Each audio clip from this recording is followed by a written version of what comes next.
Welcome to Luca and Miguel. Enjoy the video. You start by grounding yourself and powering the machine off. Make sure the PSU is unplugged.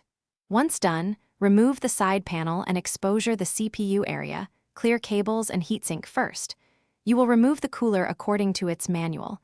Loosen fan connectors and unscrew or unlatch the bracket evenly. Work slowly so the cooler separates without bending the board. If thermal paste resists, gently twist to break the bond rather than yanking. This prevents socket or pin damage and keeps parts aligned. You now expose the CPU front cover or integrated heat spreader area. Locate the retention lever and open it according to the manufacturer's direction. Once the lever is lifted, check for secondary clips or screws, remove them in the correct order, one at a time, so tension is released evenly.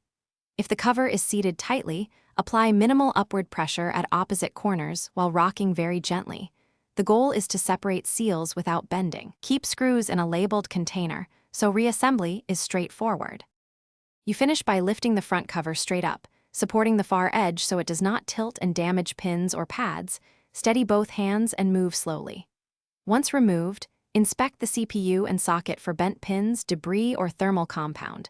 Clean surfaces with isopropyl alcohol and lint-free cloth if needed.